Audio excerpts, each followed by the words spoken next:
तो देखिए, जिस तरह से हम देख रहे हैं लगातार जो पाकिस्तान और अमेरिका की दोस्ती चाहे सामने हो चाहे छुपी हुई हो, सबके सामने उजागर है। और भारत को इसका खामियाजा किस तरह से भुगतना पड़ता है वो भी सबके सामने उजागर है। तो यहाँ पर संजीत सर, आप ये बताइए कि अब ये जो नई मिसाइल बनाने की घोषणा की जा रही है या तैयारी की जा रही है चीन के साथ मिलकर, आखिर इसमें दो राय कोई नहीं है कि पाकिस्तान की जद में अमेरिका आता है तो निशाना भी अमेरिका ही है।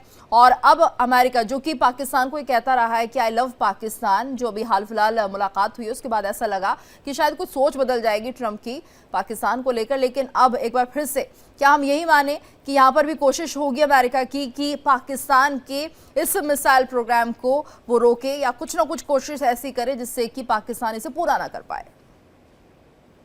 गीतू जी, सबसे पहले तो मैं आपका धन्यवाद देता हूँ अपने चैनल में आमंत्रित करने के लिए और एक अहम मुद्दे पे बातचीत करने के लिए। और मैं अपने को पैनलिस्ट साहब को भी जय हिंद बोलता हूँ। जय हिंद सर। सबसे पहले हमको ये समझना है गीतू जी कि ये जो मिसाइल प्रोग्राम है, ये जो पाकिस्तान चला रहा है और इंटरकॉन्टिनेंटल बैलिस्टिक मिसाइल बनाने की कोशिश कर रहा है, जिसकी चीन उनको मदद कर रहा है, इसकी पाकिस्तान को जरूरत क्या पड़ी? क्योंकि पाकिस्तान को अगर आप देखें तो पाकिस्तान का सिर्फ एक ही दुश्मन है। इस तरफ जो है वो इंडिया है, बाकी दूसरी तरफ हो सकता है अफगानिस्तान हो, लेकिन वो अभी तक उसको इतना बड़ा दुश्मन नहीं मानता है। और भारत और पाकिस्तान के रिश्तों को सबको पता है। तो जब से हम आजाद हुए 4 लड़ाइयां हम लड़ चुके हैं और प्रॉक्सीज तो बहुत ज्यादा लड़ चुके हैं। तो इसलिए उनका तो मकसद सिर्फ भारत के साथ बनाने का था और उसके लिए आईसीबीएम की जरूरत नहीं है। लेकिन आईसीबीएम की जरूरत क्यों पड़ रही है ये समझना पड़ेगा। देखिए, पाकिस्तान एक ऐसा देश है जो अमेरिका भी उसको आई लव यू बोलता है। जब अमेरिका को जरूरत होती है तो वो डोनाल्ड ट्रंप साहब कहता है आई लव पाकिस्तान। चाइना को भी उसकी जरूरत है, क्योंकि ये नहीं कि पाकिस्तान कोई तगड़ी चीज है, इसलिए क्योंकि जियोपॉलिटिकली उनकी लोकेशन ऐसी है कि साउथ एशिया में अगर किसी तरीके से कंट्रोल करना है तो पाकिस्तान की जरूरत पड़ती है अमेरिका को। चाइना को पाकिस्तान की जरूरत पड़ती है अरेबियन सी में, जहां से फिर उसका तेल जो जो उतना भी वो आयात करता है मिडिल ईस्ट से, वो सारा उसका चाबार पोर्ट से और फिर जो सीपैक कॉरिडोर जो बनाया गया है उसके थ्रू वो। तो दोनों देशों को पाकिस्तान की जरूरत है। लेकिन ये भी हमको समझना है कि अमेरिका के और चाइना के रिश्ते ठीक नहीं है। तो दूसरी चीज जो हमको ये समझनी है, इस इजराइल और ईरान की लड़ाई में ये पता लगा है कि डोनाल्ड ट्रंप साहब को भी और इजराइल को भी ये पता लगा है कि अगर किसी मुस्लिम देश के पास न्यूक्लियर वेपन्स हैं तो वो कभी ना कभी जो है इजराइल के ऊपर खतरा मंडरा सकता है। और इजराइल ने कई दफे ये दावा किया है और ये खबरें भी आई थी कि after Iran it will be Pakistan. तो इसलिए अब ये, क्योंकि पाकिस्तान के मन में भी ये डर भय है कि कल अगर इजराइल पाकिस्तान के ऊपर कोई हमला करता है तो उसमें अमेरिका भी मैदान में कूद जाएगा। उस स्थिति में क्या पाकिस्तान के पास कोई ऐसा डिटरेंट वेपन है जिसकी वजह से अमेरिका पाकिस्तान पर हमला करने के लिए दो बारी सोचेगा? तो इसलिए उन्होंने क्या किया है, ये मिसाइल बनाई है। ये मिसाइल भारत के खिलाफ नहीं, ये मिसाइल जो है अमेरिका के खिलाफ है। और वो दो कारणों से, कल अमेरिका अगर प्री एम्प्टिव स्ट्राइक करने की सोचता है, जिस तरीके से इजराइल ने अभी ईरान के ऊपर प्री एम्प्टिव स्ट्राइक की थी उनकी न्यूक्लियर फैसिलिटीज को उड़ाने के लिए, अगर उसी तरीके से कल अमेरिका इजराइल की मदद के लिए पाकिस्तान के ऊपर अगर प्री एम्प्टिव स्ट्राइक करता है तो पाकिस्तान के पास एक ऑप्शन है कि वो चाइना की मदद से मिसाइल बनी हुई अमेरिका के ऊपर भी कर सकता है। इससे अमेरिका को एक डिटरेंस रहेगा कि पाकिस्तान एक न्यूक्लियर वेपन है। अभी तक उनके पास आईसीबीएम नहीं है, लेकिन जब उनके पास आईसीबीएम आ जाती हैं तो अमेरिका को भी ये खतरा रहेगा कि पाकिस्तान शायद हमारे ऊपर इसका ना कर दे। नंबर यानी एक मंशा। जी जी, हाँ बोलिए। नंबर दूसरी वजह यह है कि कल हो ना हो, अगर भारत और अमेरिका का ऐसा अलायंस बन जाता है आने वाले समय में और भारत और पाकिस्तान की लड़ाई होती है और उसमें अमेरिका हमारी मदद करता है, तो उस केस में भी ये आईसीबीएम जो हैं ये पाकिस्तान के काम आएगी। ऋतु जी। जी, बिल्कुल। और यहाँ पर देखिए शिवदान सर, मकसद तो यही है पाकिस्तान का कि हम सुरक्षित रहे, लेकिन शायद ये अमेरिका को मंजूर नहीं होगा। हालांकि पाकिस्तान को इतनी आज़ादी देना सही नहीं होगा, क्योंकि हम देखते हैं किस तरह से पाकिस्तान की धरती पर आतंकवाद पलता है और उसका क्या खामियाजा पूरे विश्व को भुगतना पड़ेगा। खासतौर से भारत की तरफ भी कहीं ना कहीं जिस तरह से ये आतंक बढ़ता हुआ दिख रहा है। हालांकि अब भारत ने तो डिक्लेयर कर दिया है कि अब ऑपरेशन सिंदूर जारी है और मुंहतोड़ जवाब दिया जाएगा, लेकिन पूरे विश्व के लिए हम कह सकते हैं कि पाकिस्तान खतरा बन सकता है। तो क्या रुख अब ऐसे में ये समझे अमेरिका का रहने वाला है पाकिस्तान को लेकर? कि संयुक्त राष्ट्र संघ के डबल स्टैंडर्ड्स के बारे में बताना चाहता हूं कि किस प्रकार संयुक्त राष्ट्र संघ ने पाकिस्तान के अंदर उसके द्वारा डिक्लेयर्ड आतंकवादी बैठे हुए हैं संयुक्त राष्ट्र संघ के द्वारा, मगर फिर भी पाकिस्तान को तालिबान सैंक्शन कमेटी का चेयरमैन बनाया गया है और एक काउंटर टेररिज्म कमेटी है यूनाइटेड नेशंस की, उसका वाइस चेयरमैन बनाया गया है पाकिस्तान को। तो क्या ये जस्टिफाइड है? संयुक्त राष्ट्र संघ का ये एक्शन, जो यूनाइटेड नेशन का एक्शन है, जो कि पूरी तरह से जानता, पूरा विश्व जानता है कि पाकिस्तान आतंकवाद को पाल रहा है, तो उस आतंकवाद को पालने वाले देश को ही ऐसी कमेटियों में डालना जिसके द्वारा तालिबान सैंक्शन कमेटी का ये रोल है कि वो तालिबान पर किस तरह से एक्शन, फाइनेंशियल एक्शन लगाए और दूसरे तरह के एक्शन लगाए। और उसके अलावा vice chairman counter terrorism committee का भी यही रोल है कि पूरे विश्व में ऐसे मेजर्स इनिशिएट किए जाएं, ऐसे लॉ बनवाए जाएं देशों में कि आतंकवादियों को क्रिमिनल डिक्लेयर किया जाए।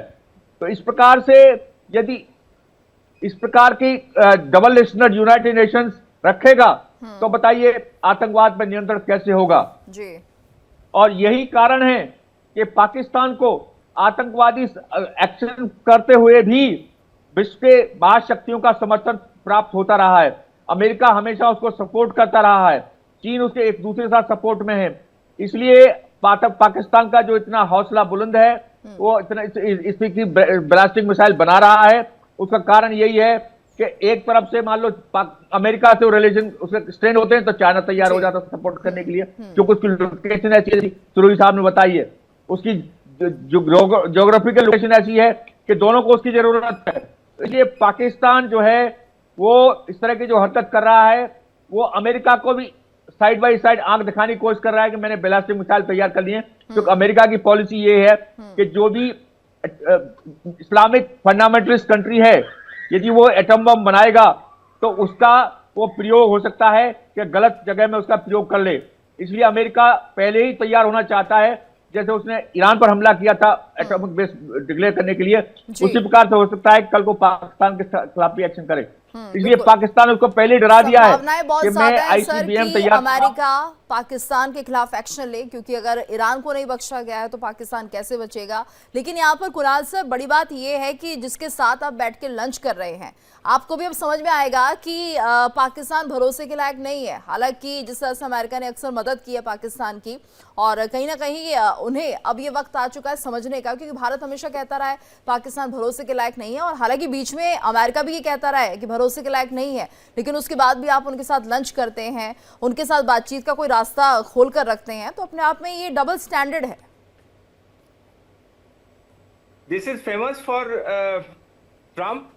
एंड एक बात सभी को पता है, ये इंटरनेशनल रिलेशन में कोई परमानेंट दुश्मन नहीं है, कोई परमानेंट फ्रेंड नहीं है, परमानेंट इंटरेस्ट है, अपना इंटरेस्ट।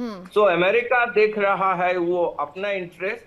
मेरे को इस खबर में थोड़ा डाउट है, ये सचमुच ही पाकिस्तान ने अनाउंस किया इंटरनेशनल आईसीबीएम अमेरिका को अटैक करने के लिए, क्योंकि उसका डिस्टेंस है अमेरिका क्रो फ्लाइंग डिस्टेंस, मतलब शॉर्टेस्ट पॉसिबल डिस्टेंस अमेरिका का 7,500 माइल्स है, ये 12,000 किलोमीटर है। तो 12,000 किलोमीटर दूर से कोई मिसाइल फायर करेगा, ये ठीक स्टोरी बनता नहीं है।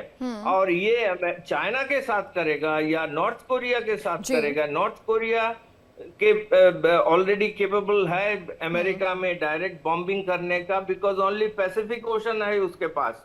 सिमिलरली चाइना का भी है, ये नजदीक होगा, डिस्टेंस भी कम होगा, क्योंकि 12,000 किलोमीटर से कोई मिसाइल फायर किया तो अमेरिका को पता चली जाएगा, वो मिसाइल कभी अमेरिका पहुंचेगा नहीं। सो ये थोड़ा ये नैरेटिव जहां से भी आया है ये जी। ठीक मेरे को नहीं लग रहा है एक कोई वायबल आईसीबीएम प्लानिंग बन रहा है। पाकिस्तान तो न्यूक्लियर वेपन्स भी नहीं है। हमने काफी डिस्कस किया है, वो अमेरिका का न्यूक्लियर बॉम्ब रखा हुआ है पाकिस्तान में जो चाइना और इंडिया के अगेंस्ट लगाने के लिए। और वो बोला ही है कि जब ईरान ने बोला है Pakistan will help us Israel को बम मारने के लिए, पाकिस्तान रिफ्यूज किया है। तो मेरे को नहीं लग रहा है ये पाकिस्तान, जिसके पास न्यूक्लियर बम ही नहीं है, वो आईसीबीएम लेके क्या करेगा। So this is a gimmick हो सकता है, मतलब हम भी कुछ कर रहा है। और इजराइल बोला है जे हमारे अभी ईरान को सॉर्ट आउट करने के बाद हम पाकिस्तान को सॉर्ट आउट करेंगे। So I think Netanyahu is more dependable than Donald Trump. वो कभी ये बोलता है, कभी वो बोलता है। एक बार बोला है, आज नाटो में ये चल रहा है, हेग में नेदरलैंड्स का नाटो का मीटिंग चल रहा है, वहां पे जाने का पहले ट्रम्प ने बोला हमने बिलियंस ऑफ डॉलर्स नाटो के पीछे खर्च कर रहा है, हम नहीं करेंगे। आज कल टीवी में वो मीटिंग में बताया जो अमेरिका इज विथ नाटो। सो वो कब क्या बोलता है उसका valuation, he is losing his credibility on international affairs, I think. जी ठीक है, आपको लग रहा है कि ऐसी संभावनाएं कम हो सकती है। ठीक है, रुक कर लेते हैं यूके देवनाथ सर का। देवनाथ सर देखिए, वॉशिंगटन में ही ये रिपोर्ट सामने आती है जिसमें साफ तौर पर ये कहा जाता है कि पाकिस्तान एक आईसीबीएम डेवलप करने की कोशिश कर रहा है चाइना की मदद से, जिसकी रेंज जो है वो अमेरिका तक होगी। और जाहिर सी बात है कि अगर ये खबर वॉशिंगटन के जरिए ही सामने आ रही है तो कुछ पुख्ता खबर जरूर होगी ये, लेकिन ये संभव कैसे हो पाएगा और क्या माने, क्या अब ट्रंप को यहाँ पर पाकिस्तान पर भी लगाम लगानी चाहिए जिस तरह से ईरान के साथ बर्ताव किया गया है, क्या अब उसकी जद में पाकिस्तान भी आएगा? गीतू जी, ये सोचना पड़ेगा कि दुनिया में कौन कौन देश है जो कि अपने आईसीबीएम बना रहा है। आईसीबीएम बना रहा है तो जाहिर बात है वो उसका इस्तेमाल नॉर्मल हाई एक्सप्लोसिव वॉरहेड का इस्तेमाल नहीं करेंगे, न्यूक्लियर बॉम्ब ही फिट करेंगे, बिल्कुल छोटा या तो उसके लिए एक सॉलिड दुश्मन होना चाहिए।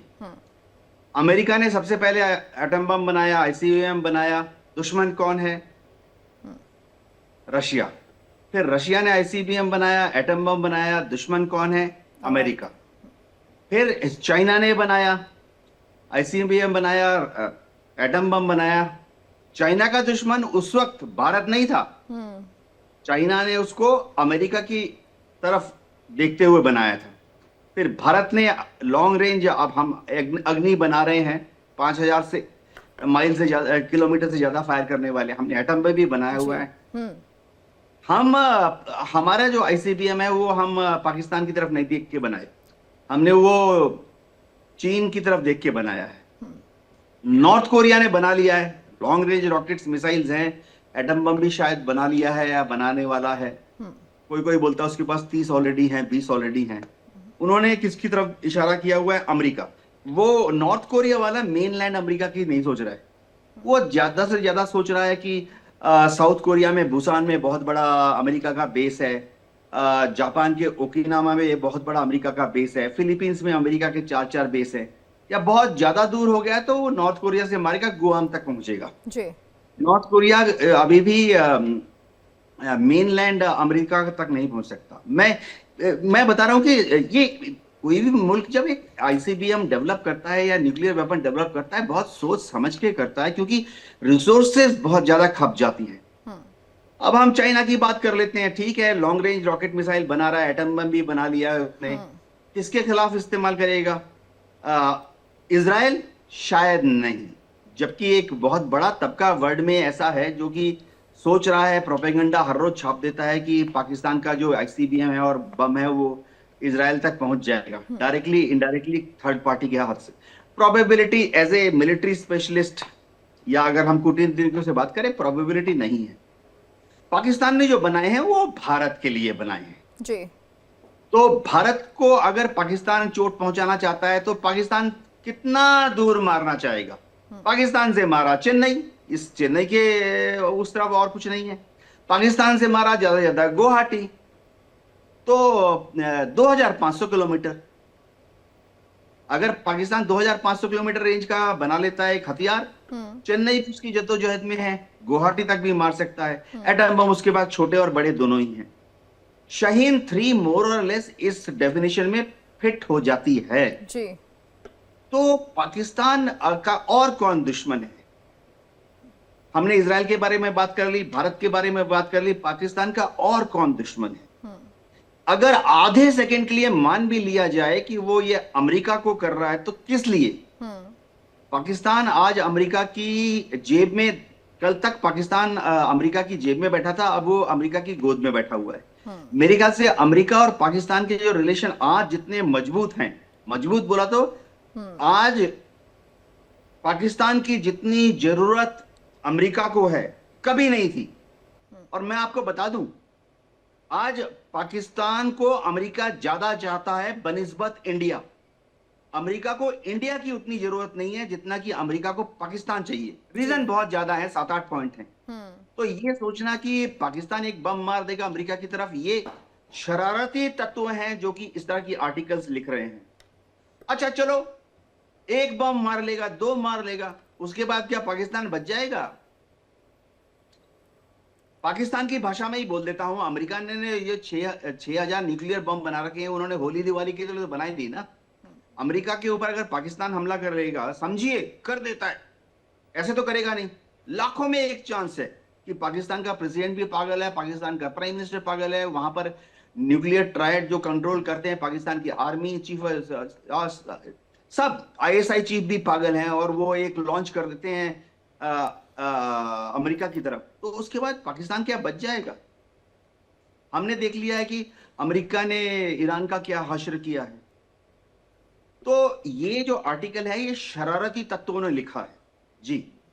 बिल्कुल, यानी कि आपको लगता है कि ये बिल्कुल पॉसिबल नहीं है, और इसमें जो रिपोर्ट वॉशिंगटन में छपी है ये कहीं ना कहीं एक तरह से गिमिक हो सकता है। संजीत सर, आपको भी ऐसे लगता है? क्या ये संभावनाएं हैं जो कि देवनाथ सर कह रहे हैं? क्योंकि पाकिस्तान का दुश्मन है नहीं अमेरिका, और एक तरह से अमेरिका को पाकिस्तान का हमेशा सहयोग चाहिए, उसकी धरती चाहिए, जिससे कि वो ईरान को भी वहाँ से अगर टारगेट करना हो तो कर सके। तो ये तमाम पहलू हैं जिसके चलते इन दोनों देशों के बीच में ऐसा कुछ होने नहीं जा रहा है। बिल्कुल, मैं देवनाथ साहब से सहमत हूँ, लेकिन मैं एक चीज़ ऐड करना चाहता हूँ अपनी तरफ से, कि जैसे अभी बताया गया था मेरे रिस्पेक्टेड को पैनलिस्ट ने कि इसमें स्ट्रेटेजी में कोई भी जो है परमानेंट फ्रेंड और कोई परमानेंट एनिमी नहीं है। आज पाकिस्तान अमेरिका की गोद में बैठे है, आसिम मुनीर वहाँ पे जाके लंच करके आया, वेरी क्लोज रिलेशन, बहुत अच्छी बात है। आज से 10-15 साल बाद क्या होगा किसी को मालूम नहीं है। ईरान और अमेरिका, ईरान और इजराइल की 1979 तक ईरान और अमेरिका और इजराइल सब इकट्ठे थे, लेकिन आज ईरान और अमेरिका और इजराइल की जो है आपस में है। तो ये जो संबंध है ये कब चेंज हो जाएंगे ये आप कह नहीं सकते हैं। अब जैसे देवनाथ जी ने कहा कि पाकिस्तान की जरूरत अमेरिका को ज़्यादा है, चाइना को भी पाकिस्तान की जरूरत है। और चाइना का जो वो दुश्मन की बात कह रहे थे कि चाइना का दुश्मन कौन है, चाइना का दुश्मन अमेरिका है। तो अगर आप ये सोच के देखिए, आज के दिन ये 4 कंट्रीज जो हैं ये तकरीबन एक दूसरे के साथ है, चाहे वो इतनी इन्वॉल्व नहीं है, इतना रशिया ने ईरान को सपोर्ट नहीं किया, लेकिन आप देखिए रशिया, चाइना, नॉर्थ कोरिया और ईरान, ये चारों जो मुल्क हैं ये तकरीबन उनका एक ही एजेंडा है, एंटी अमेरिका।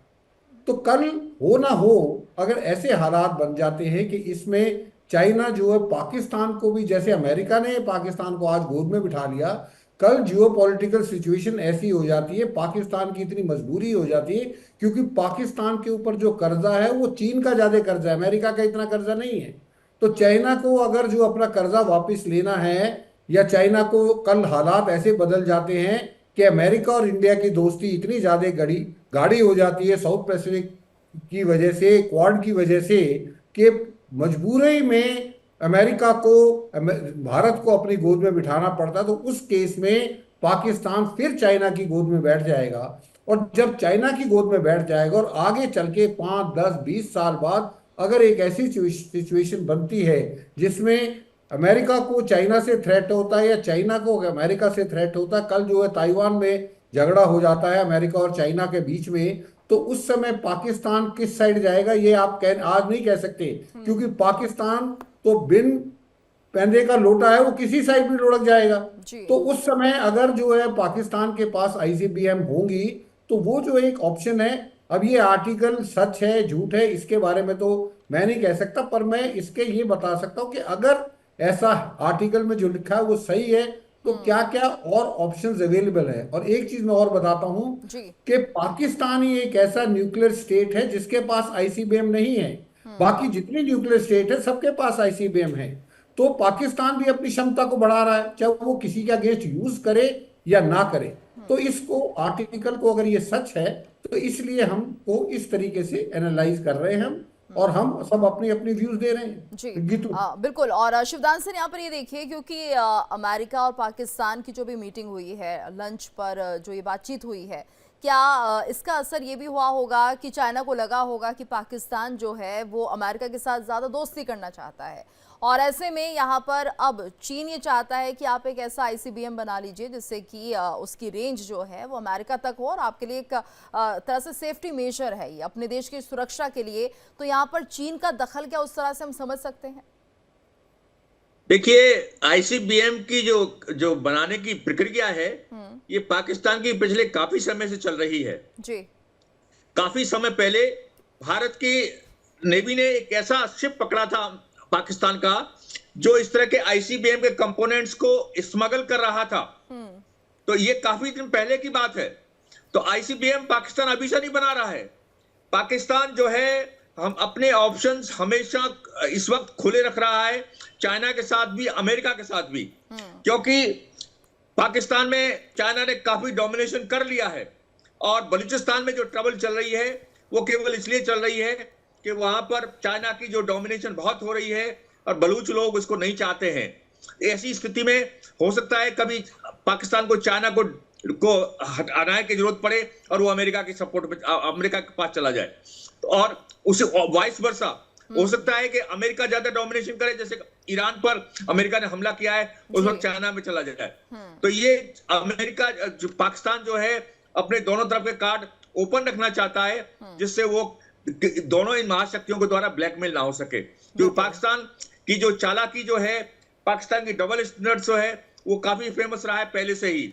जैसा कि और फिर सबसे बड़ा दुख की बात तो मैं यही कहता हूं कि अंतरराष्ट्रीय बॉडीज जैसे संयुक्त राष्ट्र संघ है या अमेरिका सुपर पावर है या रूस जैसे सुपर पावर है, ये पाकिस्तान पर आतंकवाद को पूरी तरह से रोकने के लिए लगाम क्यों नहीं लगा रहे हैं और उन्हें ऐसी कमेटियों में क्यों डाल रहे हैं पाकिस्तान को जो पूरे विश्व में आतंकवाद को रोकने के लिए निर्धारित की गई हैं। तो मैं यही कहता हूं कि जब तक ये डबल स्टैंडर्ड खत्म नहीं होंगे तब तक विश्व में ना तो आतंकवाद समाप्त होगा ना एक दूसरे को थ्रेट करने की धमकी समाप्त होगी। क्योंकि आईसीबीएम भी एक प्रकार से ऐसी चीज बना रहा है पाकिस्तान जिससे कि अमेरिका को भी धमकी में रखे, उधर चीन को भी धमकी में रखे और देशों को धमकी रखे। तो ये केवल धमकाने की चीजें हैं, ये इस्तेमाल कभी नहीं होती हैं। एटम बम जो बने हुए हैं ये अब दोबारा बहुत ही मुश्किल रेयर चांस होगा जब एटम बम इस्तेमाल होंगे, ये केवल धमकाने के लिए हैं। तो इसलिए मैं ये कहना चाहता हूं कि इसको यदि ट्रूली विश्व में शांति स्थापित करनी है, आतंकवाद को समाप्त करना है, तो ये संयुक्त राष्ट्र संघ का ओवरऑल होना चाहिए।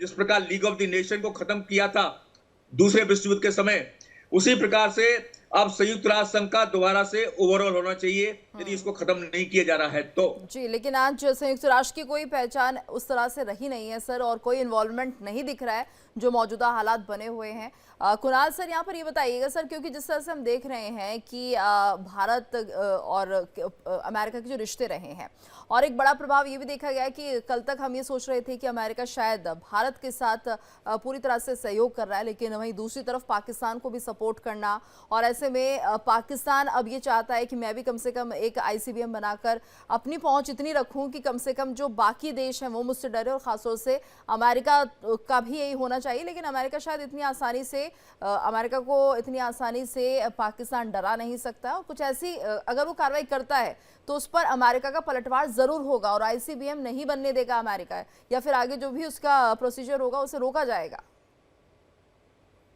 ये मेरा सामने इंटरनेट खुला है। According to a report by Foreign Affairs, ये कोई मैगजीन है, the Pakistan military is pursuing a nuclear armed ICBM particularly in wake of Operation Sindoor, which took place in May. मतलब पाकिस्तान ये आईसीबीएम तैयार कर रहा है ये ऑपरेशन सिंदूर के बाद। इसका मतलब अभी तक ये डिसाइड किया नहीं है, और ये foreign affairs company new paper article magazine कैसा विश्वसनीयता है इसमें, आई एम डाउटफुल। और चाइना क्यों मदद करेगा आईसीबीएम बनाने पाकिस्तान के लिए? वो चाइना खुद बनाएगा आईसीबीएम और बना चुका है। सो ये स्टोरी बिल्कुल मेरे को जम नहीं रहा है। जी। मतलब आई कैन नॉट अंडरस्टैंड। अभी ये बोल रहा है और हमने डिस्कस किया हुआ है, वो दुश्मन कौन है? दुश्मन मतलब 12,000 किलोमीटर दूर से, चाइना से वो 7,000 किलोमीटर है, 8,000 किलोमीटर है। तो चाइना बनाएगा ताइवान के साथ झगड़ा करने का टाइम, तो वो चाइना खुद यूज करेगा, वो पाकिस्तान को क्यों इतना हेल्प करेगा? So I am doubtful about the authenticity ये आईसीबीएम, और हमने डिस्कस किया है प्लस माइनस ये वायबल नहीं लग रहा है। ठीक है सर। देवनाथ सर, आपकी प्रतिक्रिया लेना चाहूंगी, क्योंकि जिस तरह से देख रहे हैं बड़बोलापन तो है ही ट्रंप के अंदर, लेकिन इतना ज्यादा बड़बोलापन कि यहाँ पर हिरोशिमा और नागासाकी जैसे हमलों से कंपेयर कर दिया है अमेरिका के इस हमले को। जी हाँ, देखिए ट्रम्प जो है वो दुनिया भर में जाने जाते हैं। आपने सही इस्तेमाल किया शब्द बड़बोलापन, लेकिन यह समझना पड़ेगा कि ट्रम्प की यही खासियत है। हम बोलते हैं कि हर ऑर्गेनाइजेशन में, हर व्यक्ति में कुछ यूएसपी होती है। ट्रम्प की यूएसपी है उनकी कहीं पर कुछ भी किसी तरह से बोल देने की जो एक एबिलिटी है। ठीक है, उन्होंने B-2 बम्बर से गिराए हैं ईरान के ऊपर, बड़े बड़े बॉम्ब गिराए हैं। दुनिया का सबसे बड़ा conventional warhead, high explosive warhead वाला वेपन है GBU-57। लेकिन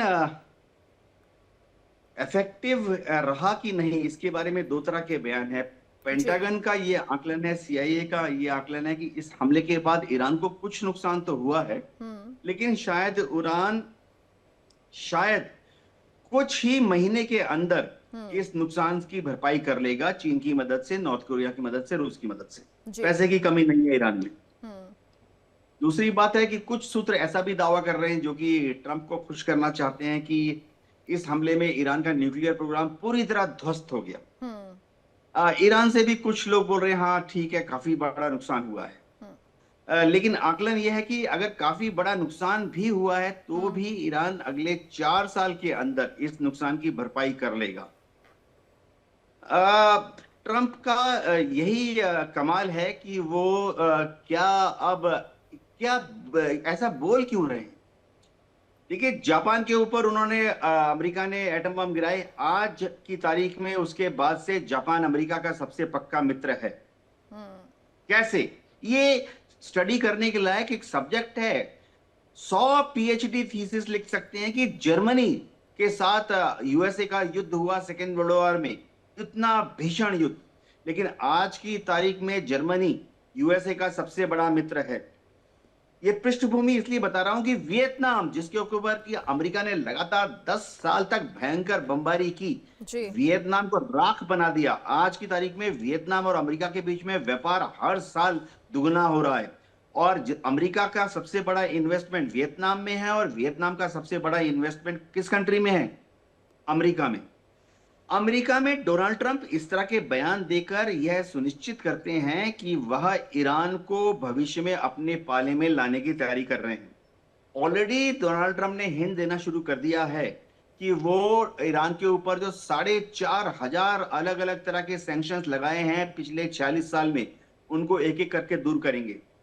हिंट ये दे दिया है कि सबसे पहले ईरान का जो कच्चे तेल के एक्सपोर्ट पर उन्होंने बैन सा लगाया हुआ है, उसको उठा लेंगे।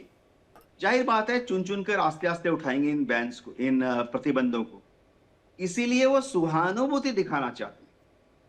देखिए गीतू जी, मैं अमेरिका के बारे में बताता हूं। अमेरिका एक बहुत ही विशेष देश है। हम में से कोई भी अमेरिका को समझ नहीं पाएगा ना। जैसे हम पाकिस्तान की बात कर रहे थे कि शायद पाकिस्तान ऐसा आईसीबीएम बना ले जो कि अमेरिका तक पहुंच जाएगा। अमेरिका किस तरह से किसी दूसरे देश के ऊपर कंट्रोल करता है, ये हमको समझ में नहीं आएगा। चाहे पाकिस्तान हो, चाहे भारत हो, चाहे ईरान हो, शाह ऑफ ईरान के टाइम की बात कर रहा हूं, अमेरिका किस तरह से कंट्रोल करता है अभी भी, चाहे पाकिस्तान हो चाहे भारत हो। तीन चीज, पाकिस्तान के जितने बड़े बड़े पॉलिटिकल लीडर्स हैं और जनरल्स हैं, उनके बच्चों को अमेरिका में फ्री में पढ़ाया जाता है, फ्री में नौकरी दी जाती है, टॉप प्रायोरिटी पर। दूसरी बात, पाकिस्तान के जितने जनरल्स हैं, टॉप पॉलिटिशियंस हैं, उनके जो बड़े बड़े बंगले उन्होंने लंदन में खरीदे हुए हैं, अमेरिका में खरीदे हुए हैं, इसकी लिस्ट अमेरिका के पास में है। तो पाकिस्तान कैसे बम गिराएगा अमेरिका में?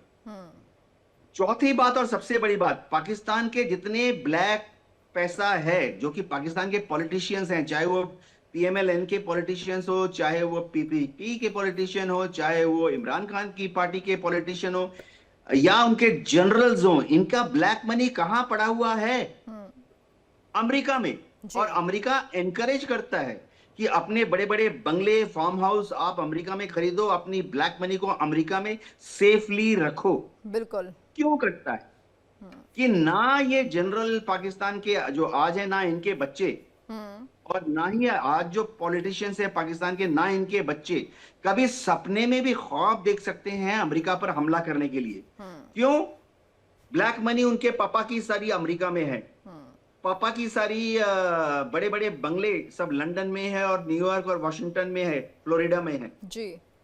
तो अमेरिका के पास अलग अलग तरीके हैं विदेशी पॉलिटिशियंस को, अपनी विदेश के जो फील्ड मार्शल्स हैं उनको अपनी जेब में रखने का बहुत इफेक्टिवली वो इसको यूटिलाइज करते हैं। चाहे फिलीपीन, मतलब दुनिया में मैं आपको कम से कम 70 देशों का नाम दिखा सकता हूं जी, जिनको अमेरिका ने इस तरह से बस में किया हुआ। पूरा का पूरा परिवार, जनरेशंस, दादाजी फील्ड मार्शल थे अमेरिका के जेब में, पिताजी जनरल थे अमेरिका की जेब में, अब उनका बेटा भी मेजर जनरल, लेफ्टिनेंट जनरल बन रहा है, वो भी अमेरिका की जेब में। तो ये लोग, पाकिस्तान के ये लोग कभी भी अमेरिका के खिलाफ जा नहीं सकते। आईसीबीएम और न्यूक्लियर हथियार तो दूर की बात है। जी जी, बिल्कुल। और ऐसे में यहाँ पर देखिए संजीत सर, लेकिन जो जिस तरह से बयान ट्रंप दे रहे हैं और बड़ी बड़ी बातें करते हुए नजर आ रहे हैं, दरअसल वो चाहते थे कि ईरान और इजराइल की जो जंग रुकी है, सीज फायर हुआ है, उसका क्रेडिट उन्हें मिल जाए। एक बार फिर से उन्होंने यही कोशिश की कि जब उन्होंने B-2 बॉम्बर से अटैक किया न्यूक्लियर साइट्स पर, उसके बाद ये जंग रुकती है, खत्म होती है, और शायद उनका क्रेडिट मिल नहीं रहा है, क्योंकि यहाँ पर ना तो ईरान इस बात को कहना चाहता, ना इजराइल। लेकिन हालांकि इजराइल ने जरूर थैंक यू कहा था, थैंक यू डोनाल्ड ट्रंप के, उन्होंने होर्डिंग्स लगवाए थे, लेकिन यहाँ पर ईरान इस बात को मानने को तैयार नहीं है। और यही वजह है कि बार बार ट्रंप आते हैं, क्रेडिट लेने की होड़ मचती है। और अब तो एक तरह से देखिए तुलना कर दी जाती है कि जिस तरह से हिरोशिमा नागासाकी में बॉम्ब अटैक हुआ था, कुछ वैसे ही अटैक ईरान पर भी किए गए। तो इसके पीछे की मंशा क्या है? वो कब तक ये जो क्रेडिट लेने की होड़ है उसमें आगे बढ़ते रहेंगे? तो जी, इसका देवनाथ जी ने बड़े विस्तार से पूरा बताया है अमेरिका की थिंकिंग, लेकिन मैं कुछ और ऐड करना चाहता हूँ इसमें। डोनाल्ड ट्रंप साहब की प्रॉब्लम ये है, डोनाल्ड ट्रंप साहब जो है गैलरी के लिए खेलते हैं, उनको ताली चाहिए चारों तरफ, उनकी प्रॉब्लम ये है। अब जब उनको ताली नहीं बजती तो वो अपनी बड़ाई खुद शुरू कर देते हैं और वो बड़बोले बन जाते हैं और अपनी ही पीठ को थपथपाते रहते हैं। अब जो है ये, इनको मुझे लगता है कि डोनाल्ड ट्रंप साहब को थोड़ा हिस्ट्री के लेसन्स पढ़ाने की जरूरत है। जब कश्मीर की बात हुई थी तो इन्होंने कहा पाकिस्तान और कश्मीर की जो है हजारों साल की लड़ाई है। अब वो मेरे को नहीं पता इन्होंने कौन सी किताब पढ़ी जिसमें ये लिखा है कि पाकिस्तान और भारत की हजारों साल की लड़ाई है। उसके बाद अब ये बोल रहे हैं कि जो है हिरोशिमा और नागासाकी पे जो बॉम्ब गिराए गए थे उसकी तुलना ये ईरान के उसमें कर रहे हैं। हिरोशिमा और नागासाकी पूरे के पूरे जो शहर थे वो पूरे बर्बाद हो गए थे, लाखों आदमी वहां पे मर गए थे।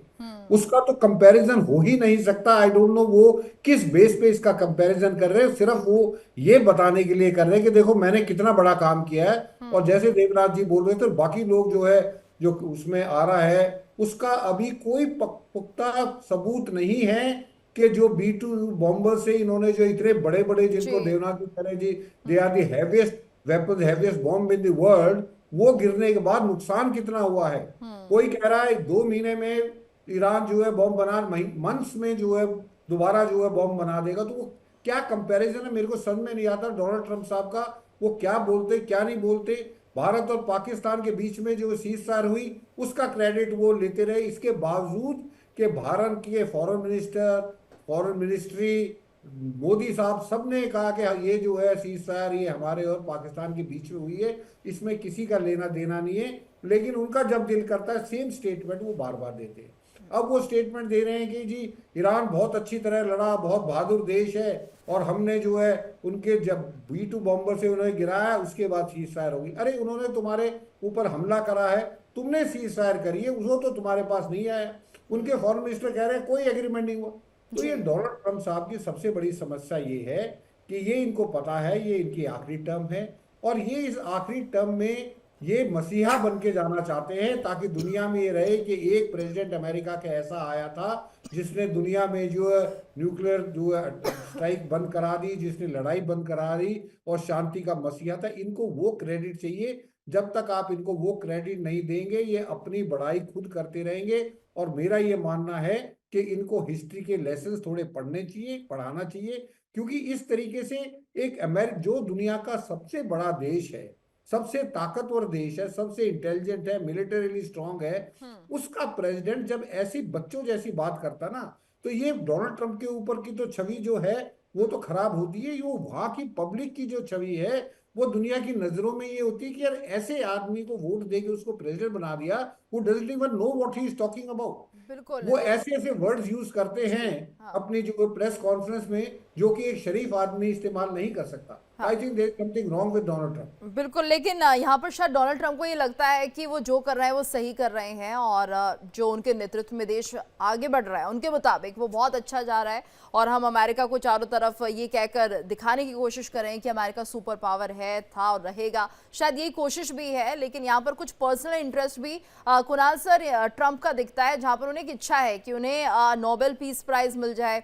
और वो ऐसे शांति दूत के तौर पर अपनी इमेज को बरकरार रखना चाहते हैं विश्व के मंच पर, जिसमें ये लगे कि ये हर शांति प्रिय व्यक्ति हैं और ये किसी भी तरह से मध्यस्थता करके दो देशों की लड़ाइयाँ खत्म कर देते हैं, और लड़ाई खुद ही करते हैं जबकि, लेकिन उसके बाद भी एक इमेज, छवि को बहुत बेहतर बनाने की जो कोशिश है ट्रंप की, वो यहाँ पर दिखती है। मैं एक व्हाट्सएप मैसेज मैं थोड़ा शेयर करना चाहता हूं। मेरे को एक बोला है निमित्ज एयरक्राफ्ट कैरियर जो फिलीपींस साउथ चाइना सी से गल्फ के तरफ आया है, भेजा था ये 5-7 दिन पहले। हमने भी डिस्कस किया है इधर। तो निमित्ज को मिल नहीं रहा है, वो किधर है? तो ट्रंप को पूछा किधर भेजा आपने, तो ट्रंप बोला है हमने वो मेडिटेरेनियन में वो बाल्टिक सी में उसको स्वीडन के ऊपर अटैक किया करने के लिए वो स्टॉकहोम में दिया है। जब तक मेरा नोबेल प्राइज रिकमेंड ना करें तब तक हम स्टॉकहोम को बमबारी करेंगे। So it is something like that, jokes बना हुआ है। He has made himself A joker. वो पहले जेलेंस्की को बोल रहा था, अभी तो ट्रंप हिमसेल्फ बिकम एक कार्टून बन गया है। कभी कुछ बोलता है, कभी कुछ बोलता है। अभी कल ही बात कर रहे थे हम, जे ट्रंप ने बोला है मेक ईरान ग्रेट अगेन। सो वो उसके ऊपर उसको बमबारी किया, हिरोशिमा नागासाकी का जैसे उसका सत्यानाश किया। उसके बाद वो बोल रहा है जे make India, make Iran great again. मतलब एक हास्यास्पद लाफिंग स्टॉक वो बना है। और बॉम्बर ठीक है, 6-7 B-2 बॉम्बर लेके 12 बॉम्ब जो लार्जेस्ट वो GBU-57 वहां पे गिराया है। लेकिन एक बात है, कहीं कोई न्यूक्लियर रेडिएशन नहीं हुआ। इवन 400 kg एनरिच्ड यूरेनियम निकल गया या फार्दों में था, हमें कुछ पता नहीं है, लेकिन कहीं कोई रेडिएशन नहीं हुआ।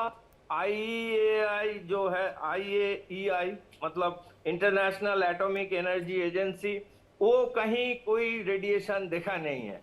तो ये कहीं पे भी बम जाके गिरा दो और बोलो जे ईरान का सब कुछ ध्वंस हो गया है, बिल्कुल। It is something like that, कोई प्रूफ नहीं है। बिल्कुल सर, और यही बड़ा सवाल हमारा भी रहा है काफी समय से कि आखिर आपने इतना नुकसान कर दिया है, 3 न्यूक्लियर साइट को डैमेज कर दिया है देवनाथ सर, और उसके बाद किसी तरह की रेडिएशन एमिशन नहीं हो रही है। और अपने आप में चौंकाने वाली बात है, क्योंकि अगर कहीं से भी रेडिएशन एमिट होती तो वो सिर्फ ईरान के लिए नहीं, अगर हम बात करें पाकिस्तान, अफगानिस्तान और तो और भारत की तरफ भी खतरा एक बार बताया जा रहा था कि हो सकता था अगर ये रेडिएशन निकलती हैं, अगर ये रेडियो एक्टिव सब्सटेंस जो है फैलता है किसी भी तरह से, लेकिन ऐसी कोई खबर नहीं आई। IAEA ने खुद इसको कंफर्म कर दिया कि कोई रेडिएशन नहीं निकल रही है। तो जाहिर सी बात है, कैसा नुकसान, कौन सा नुकसान अगर यूरेनियम अभी भी बरकरार है?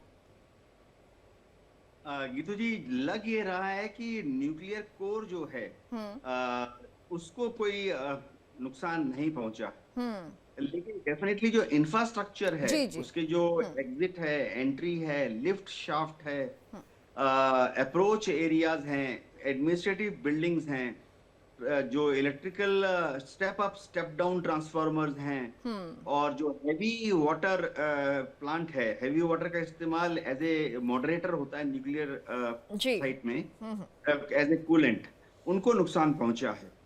तो अगर रेडिएशन होता, खासतौर से न्यूक्लियर डस्ट अगर बाहर निकलती, तो वो तो हवा के रुख पर 500, 600, 700, 1500 किलोमीटर तक चली जाती है। चेरनोबिल वाला हम भूल नहीं सकते। चेरनोबिल का जो न्यूक्लियर डस्ट है वो जी, जी। पोलैंड से जाते जाते पश्चिमी यूरोप तक पहुंच गया था। बिल्कुल। तो कितना नुकसान पहुंचा है? काफी नुकसान पहुंचा होगा डेफिनेटली, लेकिन जो न्यूक्लियर कोर है वो अभी भी इंटैक्ट है। ये समझना पड़ेगा कि डोनाल्ड ट्रंप की मंशा क्या है। डोनाल्ड ट्रंप चाहते हैं कि ईरान को इतना दबाओ कि ईरान दबाव में आकर थोड़ा नरम हो जाए। तो ऐसा क्या होगा? डोनाल्ड ट्रंप अब एक वो कह रहे हैं ना कि मीठा और कड़वा एक साथ। डोनाल्ड ट्रंप ने ऑलरेडी हिंट देना शुरू कर दिया है कि हम जितने सैंक्शंस हैं ईरान के ऊपर, उनको थोड़ा लिफ्ट कर लेंगे एक एक करके। सबसे बड़ी बात है, ईरान के लिए सबसे बड़ा मीठा इंसेंटिव ये होगा कि अगर क्रूड ऑयल का जो एक्सपोर्ट है, जिसको कि अमेरिका ने ईरान से बैन लगाया हुआ है, उसको उठा ले।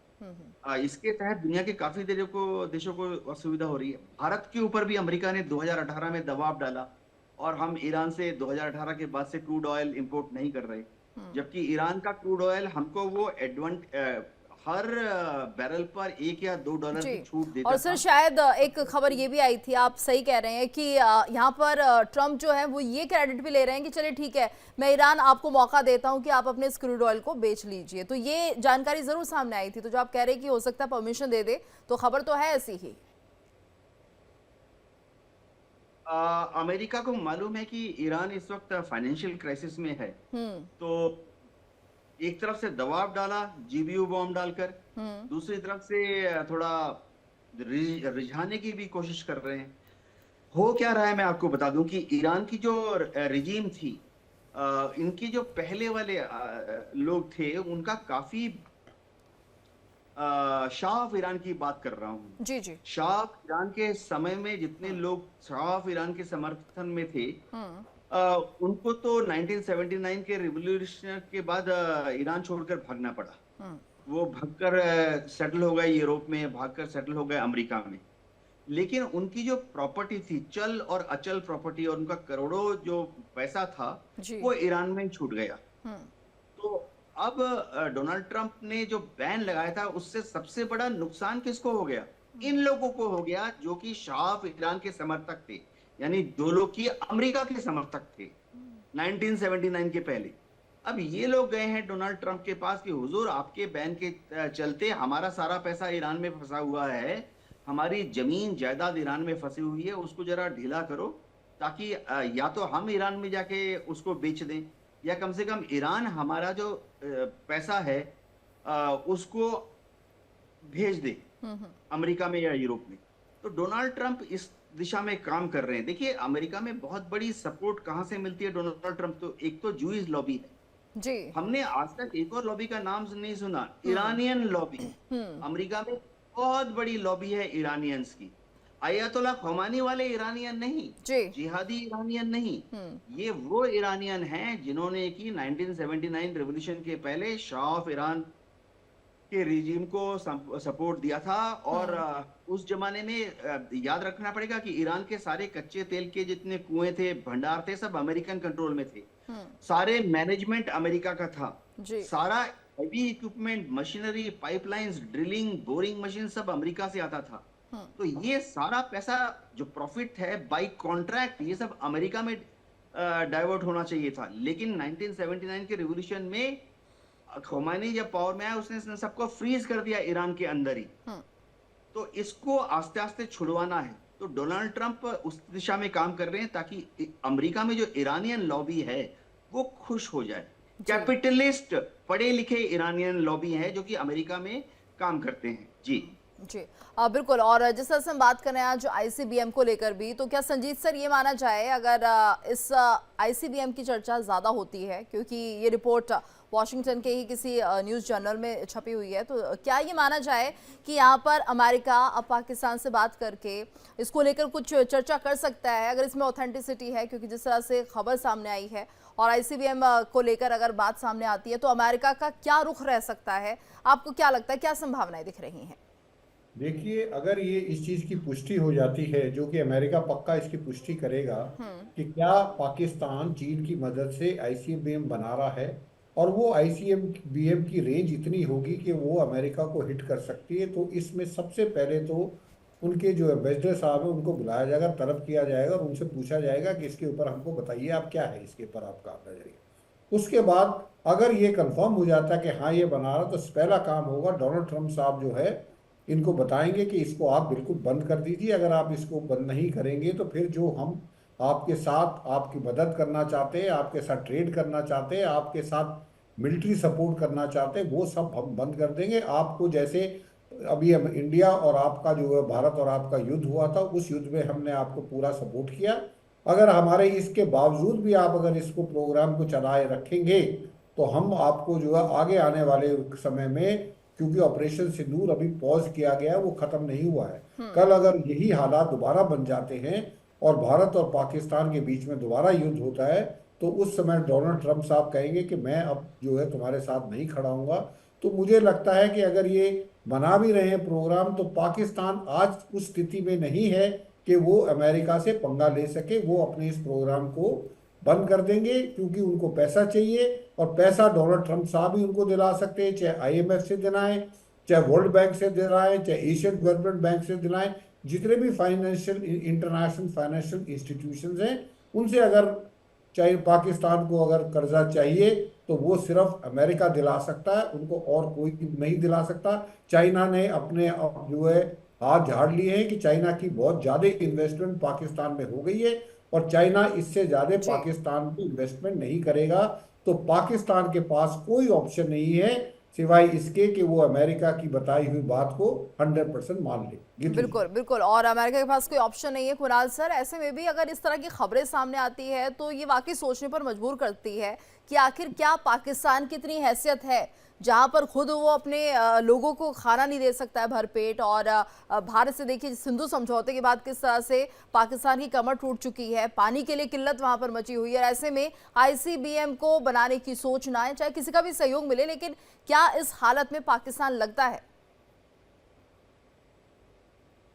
मैं वही आपको बताया, वो जो पेपर है अमेरिका, जिस मैगजीन में ये खबर आया है, वो एक रिलायबल मेरे को नहीं लग रहा है। हमने पूरा दिन डिस्कस कर रहा है, पाकिस्तान का ऐसी हैसियत भी नहीं है। और वहां पे एक कमेंट दिया है आफ्टर ऑपरेशन सिंदूर, मतलब 1 महीने अभी हुआ नहीं है, उसके बाद वो डिसाइड किया है नहीं हमें आईसीबीएम बनाना है। तो ऑपरेशन सिंदूर में इंडिया से मारपीट किया हुआ है, तो वो अमेरिका को क्यों आईसीबीएम बनाएगा? इसका लॉजिक नहीं है। हम पूरे यानी दिन आप भी कह रहे हैं डिस्कस कि कर अगर रहा ये जो खबर छपी है इस जर्नल में और इसमें ऑपरेशन सिंदूर का जिक्र किया गया है, तो जाहिर सी बात है यहाँ पर भारत के लिए एक तरह से चुनौती हो सकती है, ये संकेत है। हालांकि भारत के लिए कोई चुनौती नहीं है पाकिस्तान, देवनाथ सर, और ऐसे में लेकिन यहाँ पर कोशिश की गई है ये दिखाने की कि देखिए आईसीबीएम बम भी बनने, मिसाइल भी बनने जा रही है और वो भारत के लिए एक और खतरा हो सकती है। देखिए, जहां तक भारत की बात है, हमारा मिलिट्री आकलन ये है कि पाकिस्तान जो है अच्छी मिसाइलें बना चुका है। तारीफ नहीं कर रहा हूं पाकिस्तान की, लेकिन हम तीनों अभी जो हैं वर्दीधारी हैं, फौजी हैं। दुश्मन के हथियार को हम कभी भी कम करके आकलन नहीं करते हैं। दुश्मन की कैपेबिलिटी और कैपेसिटी को हम हमेशा इज्जत देते हैं, युद्ध के दौरान, युद्ध के बाद भी। तो जहां तक हमारा मिलिट्री एप्रिसिएशन है कि पाकिस्तान ने अच्छे वाले वेपन सिस्टम्स, यानी जमीन से जमीन पर मार करने वाले रॉकेट मिसाइल बना लिए भारत के विरुद्ध इस्तेमाल करने के लिए। जैसे मैंने कहा, वो चेन्नई तक पहुंच सकते हैं, वो गुवाहाटी तक पहुंच सकते हैं, पूरा का पूरा मध्य भारत तो पहुंच ही सकते हैं। और पाकिस्तान के पास बढ़िया अच्छे वाले छोटे बॉम्ब भी हैं, जिन्हें हम टैक्टिकल बॉम्ब कहते हैं। पाकिस्तान के पास बढ़िया बड़े वाले न्यूक्लियर बॉम्ब भी हैं। तो पाकिस्तान की जो डेटरेंस कैपेबिलिटी है भारत के खिलाफ रेस्पेक्टेबल है।